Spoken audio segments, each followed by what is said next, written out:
जळगाव तालुक्यातील नशिराबाद गावाजवळ जळगाव खुर्द गावच्या पुलाजवळ रात्री झोपलेल्या 3 परप्रांतीय तरुण लोखंडी पट्ट्यावर झोपलेले असताना अज्ञात वाहनानं तिघांना एकाच वेळी चिरडल्याची धक्कादायक घटना मंगळवारी 11 मार्च रोजी सकाळी उघडकीस आली।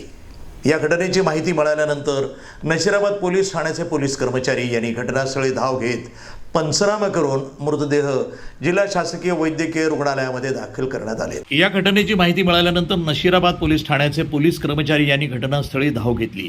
पंचनामा करून मृतदेह जिल्हा शासकीय वैद्यकीय महाविद्यालयामध्ये दाखल करण्यात आले।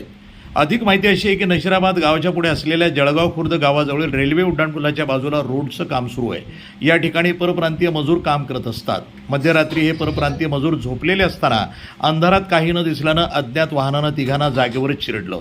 ही घटना मंगळवारी दिनांक 11 मार्च रोजी सकाळी 7 वाजेच्या सुमारास उघडकीस आली।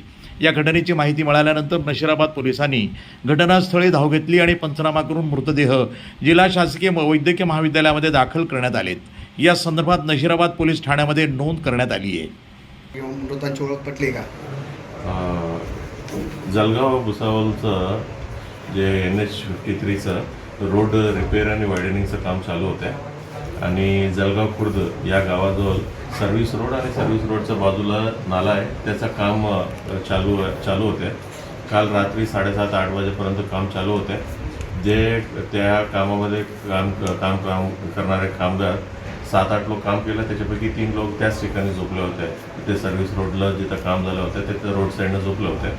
आज सकाळी आपलं 112वरून फोन आला की म्हणजे ते 3 इसम तिथं झोपून होते, त्याच्या डोक्यावरून आणि बॉडीवरून कोणतं तरी अज्ञात गाडी गेलं म्हणून फोन आला आहे। आपल्या पोलीस तिथं पोहोचल्यानंतर ते सिव्हिल हॉस्पिटलला पाठवलं। सिव्हिल हॉस्पिटलकडून आम्हाला माहिती भेटलं की ते 3 लोक ब्रॉड डेड म्हणून घोषित करण्यात आले होते।